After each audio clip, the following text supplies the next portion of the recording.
More than 210 killed in violence in western Ethiopia, Commission. Human Rights Commission says rebel group killed 150 people in Oromia region last week, and 60 others were killed in reprisal attacks. More than 210 people have been killed across several days of ethnic violence in Ethiopia's Oromia region last week, the Ethiopian Human Rights Commission, EHRC, has said. The state-affiliated but independent commission said on Thursday that witnesses described gunmen affiliated with the Oromo Liberation Army, OLA, a rebel group, arriving on August 18 after security forces withdrew from Oromo in the western region. The area's residents and others have told the commission more than 150 people were killed by the gunmen, the human rights body said. The attack forced women and children to flee to neighboring areas, and sparked a wave of revenge killings. In subsequent days,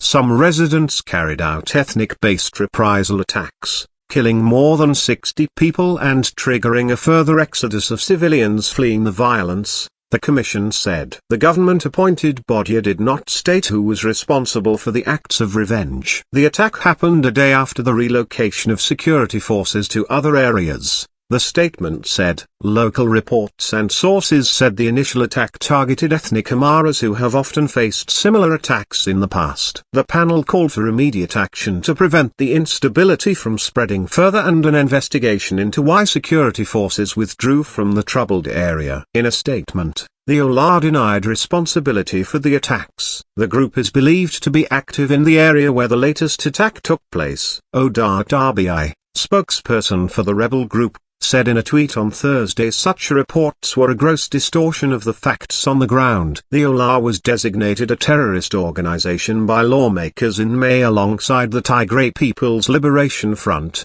TPLF, whose rebel forces have been fighting in Ethiopia's north since November. The government has accused the OLA of massacring civilians in Oromia, the country's largest region, and in Amhara, the second largest. Clashes involving the two ethnic groups killed more than 300 people across several days in March, federal officials said. The group has denied allegations of spearheading the grisly massacres. Believed to number in the low thousands, the OLA broke off from the Oromo Liberation Front, an opposition party that spent years in exile, but was allowed to return to Ethiopia after Prime Minister Abiy Ahmed took office in 2018. Earlier this month, the OLA and the TPLF announced that they had reached an agreement to fight together against Abiy's forces and his allies.